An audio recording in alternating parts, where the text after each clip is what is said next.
अब सर्च करते करते मेरी इस क्लास में आ गए हो तो इस बात का तो कंफर्मेशन हो गया है कि आपको ट्रेडिंग और पीएनएल अकाउंट अच्छे से समझना है। अब ये तो समझ में आ गया कि आपको ये अच्छे से समझना है और आप चाहते हैं कि मेरे को ये ट्रेडिंग एंड पीएनएल अकाउंट अच्छे से समझ में आ जाए। बट अब इसमें एक चीज और जोड़नी है आपको, वो है जब आप इसको अच्छे से देख लें तो पहली बात तो ये अच्छे से देखने के लिए आपको पूरा लास्ट तक इस क्लास को देखना होगा।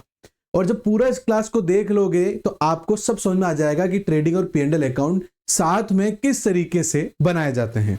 उसके बाद आपको दूसरा काम यह करना है कि जो डिस्क्रिप्शन में व्हाट्सएप नंबर दिए गए हैं उस पर मैसेज करना है और हमसे जो है उससे रिलेटेड और भी बहुत सारे इंपॉर्टेंट क्वेश्चन लेने हैं और फिर उसकी प्रैक्टिस करनी है और हमें बताना है कि देखो हमें अब अच्छे से आ गया है।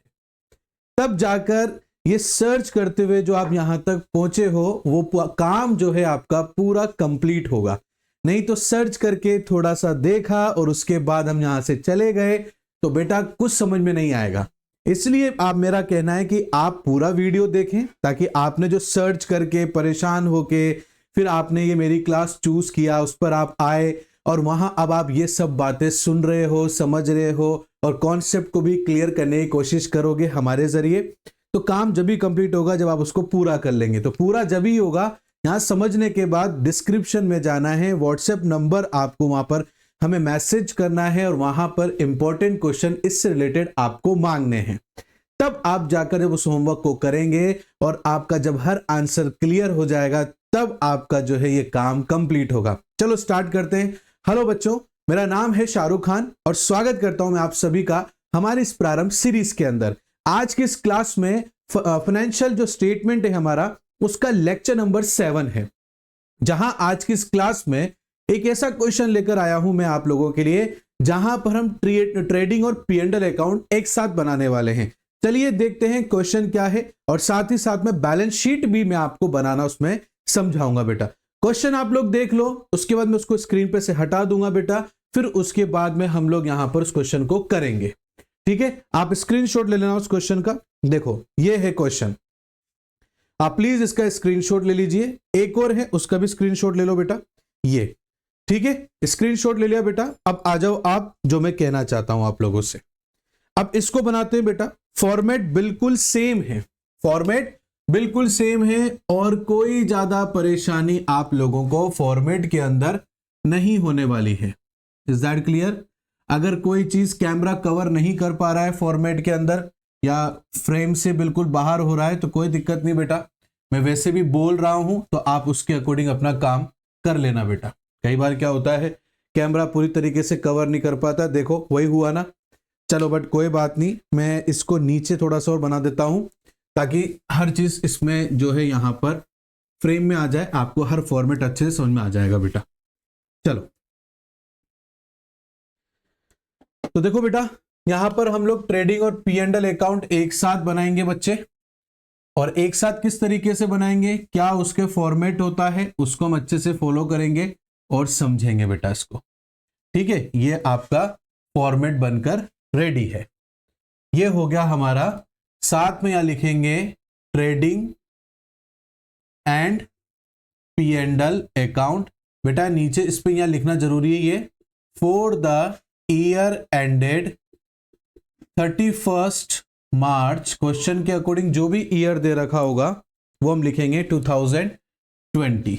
ये पूरा लिखना जरूरी बेटा। फॉर्मेट सबसे पहले आपका पूरा होना चाहिए, अंदर एंट्री बाद का प्रोसीजर है।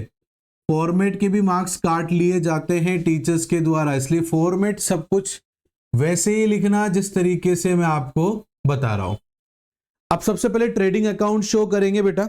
तो ट्रेडिंग अकाउंट में हम जनरली जो हमारे बिजनेस ने पूरे साल भर में कमाया है उसमें से सबसे पहले वो क्या करता है बेटा, वो अपने जो डायरेक्ट एक्सपेंसेस होते हैं वो लेस करता है। अब direct expense and direct expenses के बारे में मैंने जो है लेक्चर नंबर 1 में भी काफी अच्छे समझाया बेटा, आप वहां पर भी देख सकते हो। तो हमारे पास जो बैलेंस है वो है हमारे पास में यहाँ पर टू ओपन स्टॉक। ठीक है, आपको लिख रखा है स्टॉक 1 अप्रैल 2019, तो यहां पर हमारा ये हो गया टू ओपनिंग स्टॉक बेटा। ये क्या हो गया, ये टू ओपनिंग स्टॉक। ठीक है। और ओपनिंग स्टॉक कितना है बेटा, 10,000 रुपीज है, ये मैंने 10,000 लिख दिया, ठीक है। और सीधा सीधा जो जो लिखा रहेगा वैसे वैसे हम करते जाएंगे। उसका परचेज लिख रखा है बेटा, तो परचेज भी इधर की साइड आएगा, यहां लिखेंगे टू परचेज।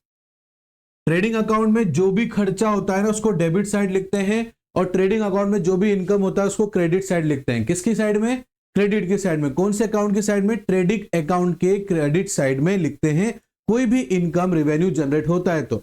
और कोई भी एक्सपेंसेस है, डायरेक्ट एक्सपेंसेस है, वो ट्रेडिंग अकाउंट के डेबिट साइड में लिखा जाता है। परचेज बेटा हमारे पास में 58,000, फिलहाल मैं इसको अंदर लिखूंगा, हो सकता है कि कोई परचेज रिटर्न हो तो लेस करके ही हमें नेट अमाउंट ट्रांसफर करना पड़ता है। उसके बाद में बेटा यहां पर है आपके पास में वेजेस, तो यहां पर मैं वेजेस लिखूंगा, तो थोड़ा सी जगह छोड़ के मैं यहां पर ये वेजेस लिख दिया बेटा। वेजेस मेरे पास में कितना है बेटा, 4,700 रुपीज है, तो मैं यहां पर लिख दूंगा 4,700 रुपीज। वेजेस के बाद में लिख रखा है रिटर्न इनवर्ड, मतलब सेल्स रिटर्न है, तो मैं सेल्स ले लेता हूं बेटा सबसे पहले, तो मैं यहां पर लिख दूंगा by sales account, sorry sales लिखते हैं, अकाउंट नहीं लगाना यहां पर। और सेल्स है बेटा 98,650, और लेस करेंगे बेटा यहां पर सेल्स रिटर्न, जो कि हमें दे रखा है सेल्स रिटर्न बेटा, वो है 3,520 रुपीज, 3,520 रुपीज। ये हम लेस करके लिखेंगे बेटा, इज दैट क्लियर। और लेस कैसे करके लिखना है एक मिनट मैं आपको बता देता हूं। हाँ हमारे पास में है 98,650 रुपीज, और माइनस करेंगे 3,520 रुपीज, हमारे पास आ जाएगा 95,130 रुपीज, 95,130 रुपीज, ठीक है। सेल्स कैरियज इनवर्ड हो गया बेटा। अब कैरियज ऑन परचेज, ये भी क्या बेटा, डायरेक्ट एक्सपेंसेस है, तो यहां लिखेंगे टू कैरियज ऑन परचेज, ठीक है। और ये कितना है बेटा, कैरियज ऑन परचेज बेटा 2,360 rupees, 2,360 rupees. Carriage on purchase के बाद में कैरियज ऑन सेल्स है बेटा, जो कि इसमें नहीं आएगा क्योंकि हमने जिसको बेचा है वो देगा बेटा, ठीक है। तो कैरियज ऑन सेल्स जो है हमारे लिए इनडायरेक्ट एक्सपेंसेस हो गया बेटा, उसे हम P&L अकाउंट में लिखेंगे, ये डायरेक्ट एक्सपेंसेस नहीं होता है। ऑफिस सैलरी है बेटा, इनडायरेक्ट एक्सपेंसेस है, P&L अकाउंट में आएगा। रेंट एंड टैक्सेस है, इनडायरेक्ट एक्सपेंसेस है बेटा, P&L में आएगा। कैश दे रखा है बेटा, तो कैश जो है बैलेंस शीट में आएगा क्योंकि एसेट्स होता है। बैंक बैलेंस है, ये भी एसेट्स है बेटा, बैलेंस शीट में आएगा। बैड डेब्ट्स है बेटा, क्या है हमारे पास में, बैड डेब्ट्स है, तो बैड डेब्ट्स भी हमारे लिए एक तरह से इनडायरेक्ट एक्सपेंसेस है जो हम उसको कवर करेंगे P&L अकाउंट में। उसके बाद में बेटा डिस्काउंट अलाउड है, क्या है बच्चे, डिस्काउंट अलाउड है, ये भी हमारे लिए खर्चा होगा, इनडायरेक्ट खर्चा होगा, P&L में काटेंगे, ठीक है। उसके बाद में लैंड एंड बिल्डिंग है, एसेट्स है, बैलेंस शीट में आएगा बेटा। स्कूटर है, एसेट्स है, बैलेंस शीट में आएगा। BR है बेटा, एसेट्स है, बैलेंस शीट में आएगा। कमीशन है बेटा, तो ये कमीशन बेटा डेबिट साइड लिख रखा है, ठीक है, तो ये मतलब हमारा खर्चा है, और खर्चा कौन सा है, इनडायरेक्ट खर्चा है, तो हम इसको P&L में लिखेंगे। उसके बाद में बेटा यहां पर हमारे पास में सन्ड्री डेटर्स मतलब एसेट से बैलेंस शीट में आएगा। इंटरेस्ट ऑन एक्स लोन है बेटा, क्या है, इंटरेस्ट ऑन एक्स लोन है, हमने पेमेंट किया है, फर्म ने पेमेंट किया है, इनडायरेक्ट खर्चा है बेटा, P&L अकाउंट में आएगा। उसका में ड्राइंग से बेटा, इस ड्राइंग्स को भी जो है हम लोग बैलेंस शीट में ही एडजस्ट करेंगे। इज दैट क्लियर, बात समझ में आ रही बेटा आप लोगों को, यहां तक आई थिंक आपको बात अच्छे समझ आएगी। डिस्काउंट रिसीव्ड बेटा हमारी इनकम है, बट इसको हम जो है इनडायरेक्ट इनकम कंसीडर करेंगे, तो हम इसको P&L में लिखेंगे बेटा।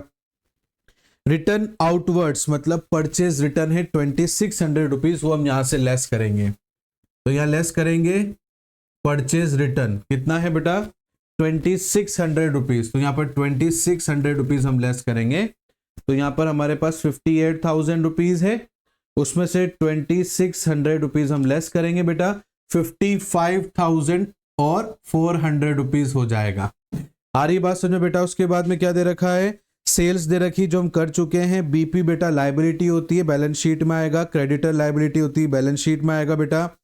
क्रेडिटर्स का जो रेंट है वो भी क्या है बेटा हमारा, यहां पर जो क्रेडिटर फॉर रेंट है बेटा लाइबिलिटी है, बैलेंस शीट में आएगा।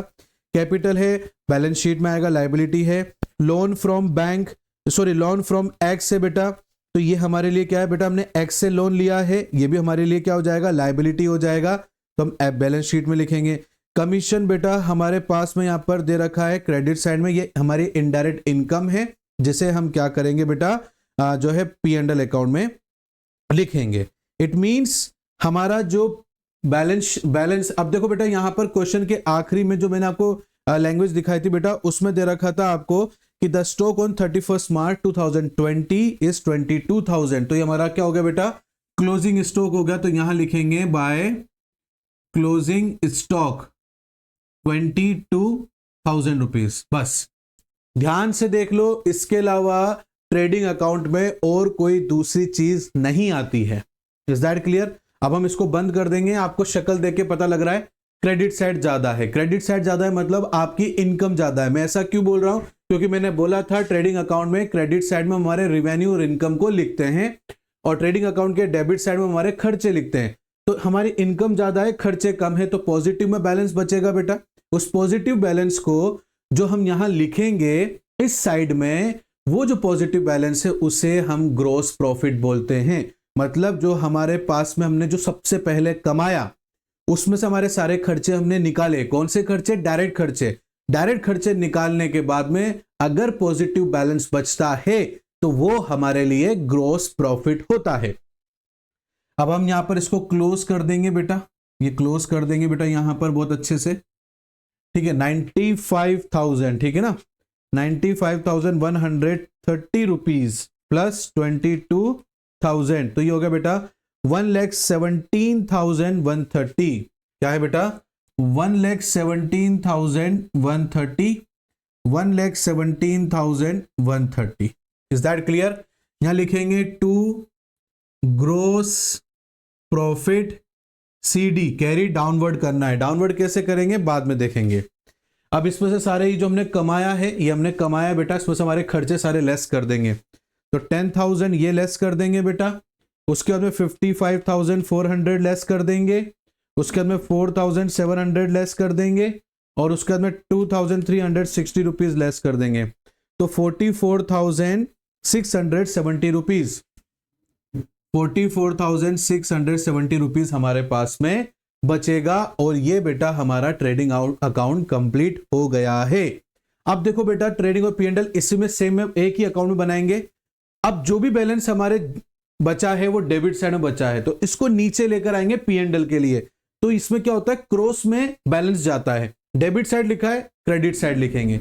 अगर बैलेंस क्रेडिट साइड बचता तो डेबिट साइड लिखते हैं, ठीक है ना। तो हमारे पास में जो बैलेंस बच रहा है बेटा वो डेबिट साइड बच रहा है, तो P&L में कहां लिखेंगे उसको, क्रेडिट साइड में लिखेंगे। तो यहां लिखेंगे बेटा हम लोग प्रॉफिट, क्या लिखेंगे बेटा हमारा प्रॉफिट। और कौन सा प्रॉफिट है बेटा, ये ग्रॉस प्रॉफिट है, तो यहां पर हम ग्रॉस प्रॉफिट लिखेंगे और BD कर देंगे इसको ब्रॉड डाउनवर्ड, 44,670 रुपीज।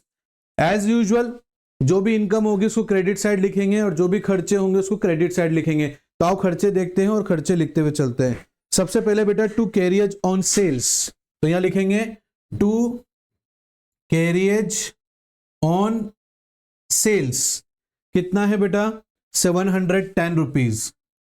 उसके बाद में बेटा क्या है हमारे पास में, ऑफिस सैलरी है, तो ऑफिस सैलरी लिखेंगे बेटा। ये सारे के सारे हमारे क्या है बेटा, इनडायरेक्ट एक्सपेंसेस है। ये ऑफिस सैलरीज है 4,800 रुपीज, ये लिख देंगे बेटा 4,800 रुपीज। उसके बाद में बेटा टू रेंट एंड टैक्स है बेटा, तो वो भी हमारा इनडायरेक्ट एक्सपेंसेस है, तो ये रेंट एंड टैक्सेस भी लिखेंगे बेटा, ये भी हमारा इनडायरेक्ट एक्सपेंसेस है बेटा 2,400, ये हम 2,400 लिख देंगे बच्चे यहां पर। Is that clear? अब नेक्स्ट देखो बेटा, उसके बाद में बैड डेब्ट्स था बेटा 600 का, तो वो लिख देंगे टू बैड डेब्ट्स 600 रुपीज, ये भी लिख दिया बेटा। उसके बाद में डिस्काउंट अलाउड है, ये हमारा खर्चा है बेटा, तो हम यहां पर लिख देंगे टू डिस्काउंट अलाउड, ये भी हमारा इनडायरेक्ट खर्चा है बेटा, और ये डिस्काउंट अलाउड हमारा कितना हो गया बेटा, डिस्काउंट अलाउड हो गया 640, तो यहां पर लिख देंगे 640। इज दैट क्लियर बेटा? उसके बाद में बेटा स्कूटर रिपेयर है, क्योंकि यहां पर लैंड एंड बिल्डिंग तो एसेट्स हो गया, स्कूटर भी एसेट्स हो गया, स्कूटर रिपेयर हमारा खर्चा है बेटा इनडायरेक्ट, तो ये लिखेंगे बेटा हम, टू स्कूटर रिपेयर्स 850, ये हमारा खर्चा हो गया बेटा। उसके बाद में बेटा यहां पर हमारे पास BR है, एसेट्स है, कमीशन बेटा हमारे पास इनकम है हमारी, ये क्या है बेटा, ये सॉरी डेबिट साइड लिख रखा तो हमारा खर्चा है बेटा। डेटर्स हमारा जो है एसेट्स है बेटा। इंटरेस्ट ऑन एक्स लोन बेटा ये हमारा क्या हो गया, खर्चा हो गया बेटा, ये हमारा क्या हो गया, हमने इंटरेस्ट दिया, तो यहां लिखेंगे to interest on x loan. Company ने क्या करा, जो एक्स ने लोन दिया था उसके ऊपर हमने इंटरेस्ट पे किया है, और कितना किया बेटा, 1500 रुपीज किया है, ये 1500 रुपीज हमने लिख दिया बेटा यहां पे। उसके बाद में ड्राइंग्स वगैरह है, डिस्काउंट रिसीव्ड है, डिस्काउंट रिसीव्ड बेटा हमारी इनकम हो गई, तो यहां लिखेंगे बाय डिस्काउंट रिसीव्ड, ये हमारी इनकम हो गई बेटा, और कितनी हो गई बेटा, 750 रुपए, 750 रुपीज। उसके बाद में क्या है बेटा, रेंट आउटवर्ड हो गया, सेल्स हो गया बेटा, बीपीएस लाइबिलिटी है, क्रेडिटर लाइबिलिटी है, क्रेडिटर्स फॉर रेंट लाइबिलिटी है, कैपिटल भी लाइबिलिटी में आएगा, लोन फ्रॉम एक्स भी लाइबिलिटी बेटा, कमीशन आपका क्रेडिट साइड में है वो लिखेंगे बेटा, तो यहां पर लिखेंगे बाय कमीशन, और कितना है बेटा 1200 रुपीज है, कितना है बच्चे 1200 रुपीज, ठीक है। उसके बाद में बेटा हमने यहां पर ये स्कूटर रिपेयर लिख दिया, और हमने यहां पर एक कमीशन लिखना भूल गए बेटा जो हमने पे किया है, ठीक है ना, डेबिट साइड लिख रखा था ना, तो वो कमीशन हमने यहां लिख दिया, और कमीशन कितना है बेटा, कमीशन है 1800 रुपीज, कितना है 1800 रुपीज। आई थिंक हमने सारा का सारा इसमें जो भी खर्चे थे वो लिख दिए हैं बेटा।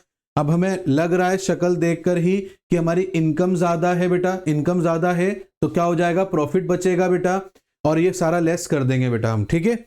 अब यहां पर हम देखते हैं बेटा हमारे पास में कितना बचता है, वो जो बचेगा पॉजिटिव बैलेंस, क्योंकि इनकम साइड ज्यादा है तो ऑलवेज हमेशा से क्लियर है बेटा कि पॉजिटिव बैलेंस बचेगा। 750 इसमें ऐड किया, 1200 इसमें ऐड किया बेटा, हो गया आपका 46,620 रुपीज, 46,620 रुपीज, 46,620 रुपीज।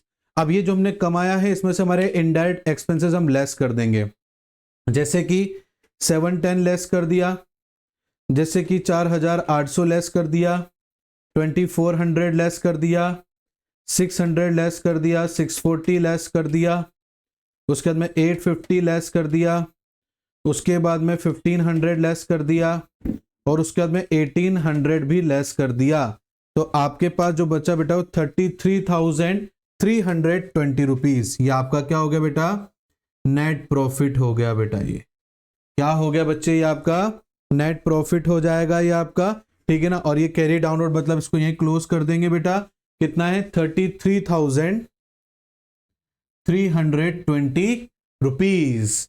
ये इस तरीके से आपका ट्रेडिंग और P&L अकाउंट एक साथ इस तरीके से मेंटेन किया जाएगा।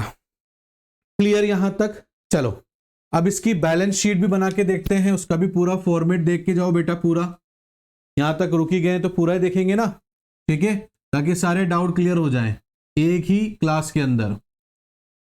ये लो, ये फॉर्मेट इसका भी वैसा ही है बेटा, यहां लिखेंगे बैलेंस शीट, और यहां पर फॉर द ईयर एंडेड की जगह लिखेंगे एज एट 31 मार्च 2020। ये एज एट लिखना है बैलेंस शीट के नीचे, फॉर द ईयर एंड लिखना है आपको trading account and P&L account के नीचे। इसमें डेबिट और क्रेडिट साइड नहीं होती है, यहाँ आप डायरेक्ट लाइबिलिटीज लिखेंगे, इधर की साइड में अमाउंट हो जाएगा, यहाँ आप एसेट्स लिखेंगे और यहाँ अमाउंट हो जाएगा। हमारे पास में कैश था बेटा, कैश लिखेंगे, कैश ढूंढो बेटा, उसमें 1100 था। उसके बाद में बैंक भी था बेटा, मुझे अच्छे से याद है, बैंक कितना था बेटा 7,800 कितना है 20 रुपीज, 7,820 रुपीज, यही है ना 7,820 रुपीज, हाँ यही है सर। उसके बाद में BR मतलब बिल्स रिसीवेबल था और वो कितना था, वो था 3,500 रुपीज। कितना था बच्चे, 3,500 रुपीज। उसके बाद में डेटर्स थे हमारे, तो डेटर्स भी लिखेंगे बेटा, सन्ड्री डेटर्स बोला था उसमें, बाकी मैं डायरेक्टली डेटर्स ही लिख रहा हूं, और वो था 25,400। Is that clear. डेटर के बाद में स्टॉक था, और स्टॉक कौन सा लिखना है आपको, क्लोजिंग स्टॉक लिखना है। आप डायरेक्टली स्टॉक भी लिख सकते हो, बट आप लोग कंफ्यूज ना हो जाओ इसलिए मैं क्लोजिंग स्टॉक लिख रहा हूं 22,000। बच्चे कई बार क्या करते हैं, ओपनिंग स्टॉक लिख देते हैं, ओपनिंग स्टॉक नहीं क्लोजिंग स्टॉक लिखना होता है। स्कूटर भी लेंगे बेटा हम यहां पर, स्कूटर भी कितना आएगा, 6,600 रुपीज आएगा। कितना आएगा, 6,600 रुपीज। उसके बाद में लैंड एंड बिल्डिंग है, तो लैंड एंड बिल्डिंग भी हम यहां पर लिखेंगे, क्या लिखेंगे, लैंड एंड बिल्डिंग। और लैंड एंड बिल्डिंग कितना है, 20,000 रुपीज है। कितना है, 20,000 रुपीज। ये एसेट साइड कंप्लीट हो गई। अब लायबिलिटी साइड कंप्लीट करेंगे। बीपी हमारे पास में दे रखा है 3,000 रुपए। उसके बाद में क्रेडिटर दे रखा है, ये क्रेडिटर लिखेंगे बेटा, यहां लिखेंगे 5,600 रुपीज। उसके बाद में है बेटा यहां पर credit for sale rent, sorry creditors for rent है हमारे पास में, और वो रेंट कितना है क्रेडिटर्स का, 500 रुपए है। और यहां पर लोन लिया है बेटा फ्रॉम एक्स से, फर्म ने लोन लिया है अपने ही ओनर से, कितने का, 10,000 रुपीज का। उसके बाद में बिजनेस में हमें कैपिटल भी गिवन कर रखी है, कैपिटल कितनी है, 40,000 रुपीज है बेटा। इसमें हम ऐड करेंगे हमारा नेट प्रॉफिट जो हमने कमाया है, और नेट प्रॉफिट कितना कमाया, 33,320 रुपीज। ये हम इसमें प्लस कर लेंगे, प्लस 40,000, ठीक है ना। तो कितना हो जाएगा, 73,320। और इसमें हम क्या करेंगे बेटा, ड्राइंग से क्या, हाँ तो ड्राइंग्स लेस कर देंगे बेटा। ड्राइंग कितनी है, 6,000 रुपीज है सर, तो इसमें से 6,000 रुपीज लेस हो जाएगी, तो हो जाएगा 67,000। कितना हो जाएगा, 67,320 रुपीज, ठीक है। अब बेटा देखो, बैलेंस शीट एकमात्र ऐसा अकाउंट है जहां पर बिना नीचे बैलेंस बचे दोनों तरफ का साइड का टोटल, चाहे वो इधर का हो चाहे उधर का हो, बराबर आना चाहिए। नहीं आ रहा है मतलब हमने कहीं ना कहीं मिस्टेक की है। हम लायबिलिटी का प्लस करके देखते हैं बेटा, तो ये 67,320 रुपीज, इसमें 10,000 प्लस कर देंगे, और उसके बाद में 500 प्लस कर देंगे, उसके बाद में 5,600 प्लस कर देंगे, और 3,000 भी प्लस कर देंगे। तो हमारे पास आ जाएगा 86,420, 86,420। इधर का भी यही आना चाहिए। देखो 1100 प्लस किया, 7,820 रुपीज प्लस किया, फिर 3,500 प्लस किया, और उसके बाद में 25,400 प्लस किया, फिर 22,000 प्लस किया, और उसके बाद में 6,600 प्लस किया, और 20,000 प्लस किया। अब आना चाहिए आंसर, तो 86,420 ही आ रहा है। मतलब इस पूरे क्वेश्चन में हमने कहीं पर भी किसी प्रकार की कोई मिस्टेक नहीं की है। तो इस तरीके से आपका ये जो है अकाउंट खत्म होता है बेटा। इस तरीके से हमें ट्रेडिंग और पी&एल अकाउंट एक साथ मेंटेन करना है। जो भी इनकम होगी बेटा यहां लिखते हैं क्रेडिट साइड में, चाहे ट्रेडिंग का हो चाहे पी&एल का हो, जो भी खर्चे होंगे चाहे ट्रेडिंग के हो पी&एल के हो, डेबिट साइड में आपको लिखने हैं। ट्रेडिंग अकाउंट में जो खर्चे लेस किए जाते हैं वो डायरेक्ट खर्चे होते हैं, और पी&एल में जो लेस किए जाते हैं खर्चे वो इनडायरेक्ट खर्चे होते हैं। ट्रेडिंग में जो बैलेंस बचता है वो आपका ग्रोस कहलाता है। अब नेगेटिव बचेगा तो ग्रोस लॉस कहलाएगा, पॉजिटिव बचेगा तो ग्रोस प्रॉफिट कहलाएगा। और पी&एल में जो बैलेंस बचेगा अगर नेगेटिव है तो नेट लॉस कहलाएगा, पॉजिटिव है तो नेट प्रॉफिट कहलाएगा। Is that clear? यहां तक कोई बच्चे को डाउट है? डाउट हो तो टेंशन नहीं लेने का है, आपको जो है कमेंट बॉक्स में कमेंट छोड़ देना है, हम आपके डाउट को क्लियर करेंगे। और भी इंपॉर्टेंट क्वेश्चन प्रैक्टिस के लिए चाहिए तो नीचे आपको डिस्क्रिप्शन में हमारा व्हाट्सएप नंबर मिलेगा, आपको वहां पर व्हाट्सएप करना है, कॉल बिल्कुल नहीं करना है। और वहीं पर ही हम आपको जो है यहां पर व्हाट्सएप पे इंपॉर्टेंट क्वेश्चन देंगे, करना है ईमानदारी से करना, और देख आपको करके हमें फोटो खींचकर वापस उस पे बताना है कि देखो सर अब हमें आ गया है, नहीं आएगा, कोई डाउट रहेगा तो हम बताएंगे। चलो मिलता हूं नेक्स्ट क्लास में। क्लास अच्छी लगी हो तो लाइक जरूर बनता है बेटा, है ना, शेयर भी कर देना ताकि दूसरों का भी जो है भला हो जाएगा, उद्धार हो जाएगा। और ठीक है, बाय, ठीक है।